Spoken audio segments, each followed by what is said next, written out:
Assalamualaikum warahmatullahi wabarakatuh. Pertemuan kali ini kita akan membahas tentang desain pekerjaan. Jadi, kita akan memahami tentang apa yang disebut dengan desain dan pekerjaan itu sendiri. Selanjutnya, untuk terminologi pekerjaan, kata job atau pekerjaan memiliki perbedaan pengertian tergantung bagaimana dan kapan oleh siapa itu dilaksanakan atau digunakan. Kata job selalu digunakan secara bergantian dengan kata position dan task. Jadi itu akan bergantian dengan kata tersebut. Jadi di mana posisinya pekerjaannya seperti apa dan tugasnya seperti apa itu pasti tugas dan posisi itu pasti pekerjaannya masing-masing akan berbeda. Selanjutnya perbedaan dan keterkaitan kata job yang sering dikemukakan ditemukan dalam desain pekerjaan dan analisis pekerjaan adalah sebagai berikut. Yang pertama adalah micromotion, yaitu unit pekerjaan sederhana dan melibatkan gerakan sederhana. Contohnya memegang, meletakkan, atau melepaskan suatu objek. Jadi micromotion itu lebih memegang apa, meletakkan apa, dan melepaskan suatu objek. Kemudian elements, kumpulan dari micromotion. Jadi setelah micromotion, kemudian elements, kumpulan dari micromotion yang biasanya merupakan satu kesatuan yang lengkap. Kemudian ada task. Task itu adalah terdiri atas satu atau beberapa elemen. Jadi ini adalah kelanjutan dari elemen adalah task. Terdiri atas satu atau beberapa elemen aktivitas berbeda yang membentuk tahapan logis yang diperlukan karyawan dalam melakukan pekerjaan task dilakukan setiap ada penekanan penekanan terhadap upaya manusia untuk tujuan tertentu. Selanjutnya adalah duties. Duties terdiri dari atas satu atau lebih task dari tugas-tugas itu. Setelah tugas-tugas kemudian duties terdiri atas satu atau lebih task yang dilakukan untuk penyelesaian tanggung jawab atau suatu job atau pekerjaan. Kemudian position, kumpulan atau koleksi dari banyak tugas tadi, dan responsibility ada responnya terlebih dahulu yang merupakan seluruh atau jumlah tugas pekerjaan. Jadi setelah uh, duties kemudian positionnya harus pas. Kemudian job pekerjaan itu sendiri kelompok position yang identik dengan task dan responsibilities utama dan punya kesamaan untuk dicakup dalam suatu analisis. Selanjutnya occupation. Occupation adalah pengelompokan job yang sama. Jadi setelah posisinya dibagi-bagi, kemudian pekerjaannya harus dibagi, pekerjaannya harus jelas, kemudian dikelompokkan lagi, dikelompokkan kalau pekerjaannya sama. Contoh marketing ya bagian marketing pekerjaannya harus sama. Yang sama mana yang dikelompokkan, tim masing-masing memiliki tugas dan tanggung jawab yang berbeda. Kemudian bagian SDM yang mengurus gaji itu berapa orang, kemudian yang mengurus bagian tunjangan hari tua itu berapa orang, yang mengurus asuransi berapa orang. Nah, itu harus dikelompokkan masing-masing. Kemudian selanjutnya adalah desain pekerjaan. Ini menurut para ahli, desain pekerjaan adalah fungsi penetapan kegiatan-kegiatan kerja seorang individu atau kelompok karyawan. Jadi ditetapkan dulu kegiatan-kegiatan kerjanya, ditetapkan dulu kegiatan kerjaannya seperti apa. Nah, antar individu itu dikumpulkan, kemudian menjadi suatu kelompok. Kelompok tersebut didesain secara profesional. Jadi ada job desk-nya masing-masing, ada kewajibannya masing-masing. Tadi yang saya jelaskan bahwa setiap bagiannya adalah harusnya memiliki tugas dan tanggung jawab masing-masing berbeda. Kemudian untuk menurut Scholars, itu desain pekerjaan adalah proses penentuan dan penciptaan karakteristik dan kualitas pekerjaan. Jadi karakteristiknya setiap orang itu di contoh lulusan apa, ekonomi, bagian apa, ekonomi ada akuntansi, ada manajemen. Akuntansi itu di bagian keuangan, punya karakteristik mengurusi keuangan. Kemudian kualitas pekerjaannya seperti apa. Jadi dijadikan satu dalam proses penciptaan karakteristiknya itu tadi. Kemudian desain pekerjaan adalah proses penyusunan pekerjaan dan penentuan aktivitas-aktivitas kerja spesifik bagi individu atau kelompok untuk mencapai tujuan organisasi. Jadi menyusun pekerjaan itu harus diketahui dulu aktivitas-aktivitas kerjanya spesifiknya seperti apa bagi seorang individu. Jadi harus jelas tadi SOP-nya, job desk-nya apa itu harus jelas. Contoh sekretaris. Berarti sekretaris itu harus mengerjakan apa aja. Sekretaris surat menyurat, umum, kemudian berkaitan dengan hubungan dengan ketuanya. Lah itu harus jelas terlebih dahulu. Jadi harus ada kejelasan uh, berkaitan dengan pekerjaannya itu yang harus dikerjakan apa. Kemudian bendahara itu tugasnya apa? Mengatur keuangan baik masuk maupun keluar. Itu harus jangan sampai bendahara tapi mengurusi pekerjaan dari sekretaris. Nah itu salah. Jadi sebisa mungkin job desk-nya jelas, desain pekerjaannya jelas, jadi nggak kemana-mana. Jadi harus jelas desain pekerjaannya. Selanjutnya ini mendesain pekerjaan melibatkan pengambilan keputusan tentang apa pekerjaan yang dilaksanakan, kemudian mengapa pekerjaan itu dilaksanakan, bagaimana melaksanakan pekerjaan itu, kapan pekerjaan itu akan dilaksanakan, di mana pekerjaan itu akan dilaksanakan, siapa yang akan melaksanakan pekerjaan itu. Jadi contoh apa pekerjaan yang akan dilaksanakan. Jadi ketika MSDM bagian HR, Human Resource, pekerjaan apa yang harus dilaksanakan HR, apa aja. Contoh tadi yang saya gambarkan adalah mengurusi asuransi, kemudian menggaji karyawan, disiplin, mengurusi disiplinan, kemudian absensi itu termasuk kedisiplinan, kemudian surat menyurat, terus mencari mengetahui kebutuhan karyawan di bagian lain. Nah, itu pekerjaannya apa? Terus mengapa pekerjaan itu dilaksanakan? Tadi karena seorang HR itu harus mengurusi tadi asuransi, BPJS, kemudian menggaji, nah itu kan kewajiban atau tugas dari HR tersebut. Ya, jadi harus dikerjakan oleh HR. Terus bagaimana melaksanakannya? Melaksanakan pekerjaan itu. Tadi HR juga termasuk rekrutmen. Bagaimana rekrutmen seleksi itu dilakukan? Rekrutmen itu dilakukan dengan cara seperti apa? Kemudian menyeleksinya seperti apa? Bagaimana? Contoh rekrutmen itu menggunakan sistem online, menggunakan sosial media. Kemudian asuransi BPJS, contohnya asuransi BPJS itu bagaimana melaksanakan pekerjaan asuransi BPJS. Apakah dengan mengurus berkas-berkas, form-form dari BPJS, kemudian itu dikumpulkan di BPJS, kemudian untuk mengurus gaji, membuat slip gaji, aturan-aturan gaji seperti apa, standar-standar gaji sesuai dengan undang-undang, UMR, dan lain sebagainya. Kemudian kapan pekerjaan itu dilaksanakan harus jelas. Harus ada waktu yang tepat untuk mengerjakan suatu pekerjaan itu. Contoh, itu harus ada targetnya. Untuk merekrut itu batasannya berapa hari, berapa minggu. Kemudian untuk menggaji itu pas tanggal berapa. Pastinya di awal bulan atau di akhir bulan. Nah, itu harus kapan pekerjaan itu dilaksanakan harus jelas. Terus di mana pekerjaan itu dilaksanakan dan siapa saja orang yang melaksanakan pekerjaan tersebut. Nah, itu contoh nanti ada bagian-bagian tersendiri. Di HR itu ada yang mengurusi gaji satu, itu si A, kemudian yang ngurus seleksi si B sama si C. Nah, itu harus jelas.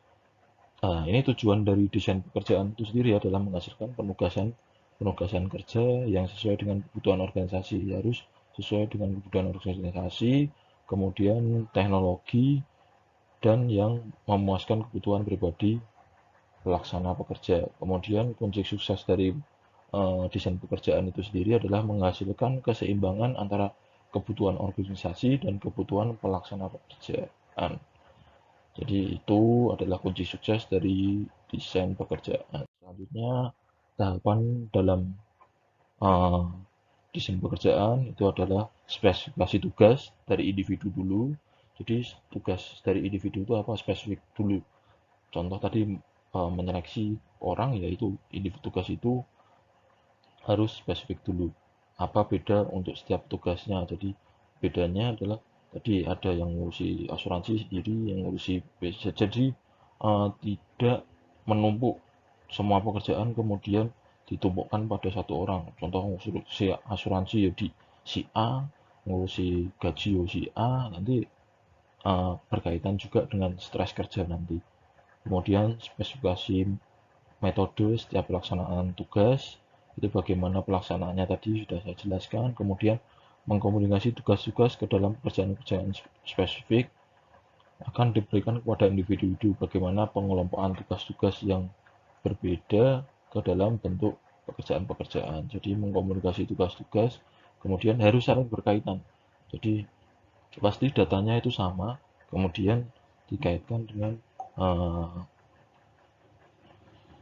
orang individu-individu lainnya. Jadi harus kerja kelompok di situ juga. Jadi ada pengelompokan tugas-tugasnya juga. Jadi harus saling berkaitan. Contoh gaji itu nanti berkaitan juga dengan absensi. Nanti absensi berkaitan dengan tunjangan makan, tunjangan transport. Nah, kalau berangkat ditambah berapa, kalau nggak berangkat dikurangi berapa. Lah itu akan ada pengkombinasian tugas. Selanjutnya adalah keunggulan spesialisasi pekerjaan. Itu memerlukan sedikit keterampilan dan memudahkan perekrutan dan pelatihan karyawan. Jadi tadi saya tekankan lagi bahwa seseorang itu harus punya skill. Jadi keunggulan spesialisasi pekerjaan itu skillnya ada spesialnya. Contoh eh, saya saya itu di bidang MSDM. Nah, itu menjadi spesialisasi pekerjaan saya. Jadi penelitian saya akan secara roadmap itu akan selalu eh, meneliti tentang tema-tema MSDM. Terus teman-teman lainnya ada yang keuangan, kemudian eh, ada yang pemasaran. Nah, itu jadi memudahkan dalam hal pelatihannya juga. Jadi kalau ada training apa ya wes, itu nanti di bagian SDM ya SDM terus gitu. Kemudian meningkatkan keahlian melalui pengulangan dan pelaksanaan tugas-tugas yang sama. Jadi pengulangan tugas-tugas yang sama, jadi hafal pekerjaannya itu seperti apa, dan pekerjaannya lama-kelamaan biasanya pertama-tama dikerjakan selama 2 hari. Nanti kalau dilakukan terus-terus lama-lama menjadi 1 jam, jadi cepat mengerjakannya. Jadi nggak perlu karena itu nanti tugasnya itu yang sama, terus pengulangan, jadi akan mengalami meningkatkan keahlian dari masing-masing individu atau pekerja. Kemudian lebih efisien dalam menggunakan keterampilan. Jadi kalau sudah spesialisasinya apa, contohnya tadi spesialisasinya bagian SDM, kemudian bagian seleksi atau rekrutmen, kemudian itu akan lebih efisien karena tadi berkaitan dengan tugas-tugasnya dikerjakan secara cepat, kemudian keterampilannya lebih terasah, mengutamakan pemanfaatan keterampilan yang dimiliki karyawan, jadi pekerjaannya akan lebih cepat dikerjakan, akan diselesaikan. Kemudian rendahnya upah karena karyawan mudah digantikan. Jadi memang kelemahannya adalah penggajiannya akan lebih murah karena karyawan mudah digantikan. Ini adalah kelemahannya. Jadi itu menjadi keunggulan spesialisasi pekerjaan, rendahnya upah. Kemudian produk atau jasa yang dihasilkan lebih baik, pastinya karena punya spesialisasi pasti produknya juga akan lebih baik. Terus melakukan tugas yang berbeda bersamaan, multitasking. Itu akan menjadi melakukan tugas yang berbeda bersamaan. Nah, itu akan menjadi spesialisasi pekerjaan. Jadi ada tugas yang berbeda yang bisa dilakukan secara bersamaan. Akan tetapi untuk keunggulan spesialisasi pekerjaan ini memang akan mengalami juga kebosanan karena pekerjaan itu aja sehingga bosan. Bosan kemudian akan mengalami penurunan semangat kerja. Jadi itu adalah kelemahan dari keunggulan spesialisasi pekerjaan. Nah, kemudian ini ada job scope dan job depth. Jadi untuk job scope itu sendiri adalah menunjukkan jumlah dan variasi perbedaan tugas-tugas yang akan dilaksanakan oleh job holder atau pegawai. Dalam job scope yang dalam job scope yang sempit, job holder melaksanakan tugas-tugas dengan sedikit perbedaan dan seringkali berulang-ulang. Jadi job scope ini akan melakukan pekerjaan yang itu-itu aja. Terus akan ada pengaruh negatif berkaitan dengan job scope yang sempit dalam bermacam-macam pada job holder, tetapi pasti dapat menghasilkan lebih banyak kesalahan. Menghasilkan, tetapi yang pasti dapat menghasilkan lebih banyak kesalahan dan kualitas hasil yang rendah karena bosan. Jadi itu tadi kalau job scope itu berkaitan dengan pekerjaan yang melakukan pekerja yang melakukan pekerjaan yang itu-itu saja. Jadi akan mengalami uh, kebosanan. Terus job depth adalah menunjukkan kebebasan bagi job holder. Nah, jadi job depth itu lebih lebih fleksibel. Job holder diberikan kebebasan untuk merencanakan, mengorganisasikan, kemudian jadi dibebaskan, terserah bagaimana melakukan pekerjaan itu sesuai dengan langkah-langkahnya sendiri, berpindah-pindah dan melakukan komunikasi bila diinginkan. Jadi terserah terserah dari pekerja itu sendiri mau menyelesaikan pekerjaan itu seperti apa, yang penting targetnya harus terselesaikan. Cuma kekurangan dari job desk ini dapat menghasilkan ketidakpuasan bekerja, kemangkiran kerja, sabotase, kelambanan dalam bekerja. Jadi memang kalau senangnya dewi, sesenangnya sendiri, itu memang kelemahannya adalah itu. Pasti ada kemangkiran di situ. Suatu pekerjaan dapat sempit dalam job scope dan cukup atau lebih dalam job depth atau sebaliknya. Contoh, ini ada mengantar surat kabar, melibatkan pelaksana tugas-tugas yang sama dan jumlahnya sedikit dari waktu ke waktu serta memiliki kebiasaan tentang bagaimana dan kapan mengantarkannya. Jadi seorang pengantar kabar ini mengantar surat kabar ini pasti melaksanakan tugasnya pekerjaannya itu selalu sama, itu aja mengantarkan surat kabar. Jumlahnya sedikit, waktu ke waktu memiliki kebebasan tentang bagaimana. Jadi mau dikantarkan kapan, mau bagaimana cara mengantarkannya itu memiliki kebebasan tersendiri. Kemudian untuk pendekatan-pendekatan dalam desain pekerjaan ini ada pendekatan mekanistik, kemudian ada pendekatan sosio-teknikal, kemudian ada pendekatan, nah ini sudah pendekatan sosio-teknikal. Nah ini selanjutnya adalah faktor-faktor yang mempengaruhi desain pekerjaan. Ini ada lingkungan kerja fisik, pastinya berkaitan dengan temperatur, itu desain pekerjaannya seperti apa, itu disesuaikan dengan lingkungan kerja fisik juga. Kemudian jadwal kerja alternatif, nah ini jadwal kerja standar, flexi time, kemudian pemadatan jam kerja, elektronik and industrial footage, kemudian telekomunikasi. Jadi bisa bekerja di rumah, ini yang sekarang kita lakukan bisa dilaksanakan di rumah, atau jadwal pekerjaan standar itu 8 jam kerjaan. Nah, ini faktor-faktor yang mempengaruhi desain pekerjaan. Selanjutnya yang terakhir adalah faktor-faktor yang mempengaruhi desain pekerjaan. Itu ada aspek legalitas berkaitan dengan undang-undang, peraturan pemerintah, kemudian pria dan wanita, hak asasi. Nah, itu adalah aspek legalitas. Kemudian berkaitan juga dengan pasar tenaga kerja,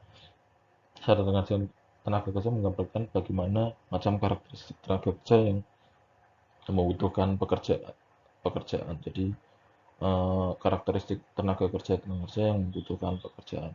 Mungkin cukup untuk materi hari ini. Semoga bermanfaat. Silahkan jangan lupa absen di form yang saya bagikan. Tetap jaga kesehatan, tetap patuhi protokol kesehatan. Semoga pandemi ini segera berakhir. Cukup sekian dari saya. Assalamualaikum warahmatullahi wabarakatuh.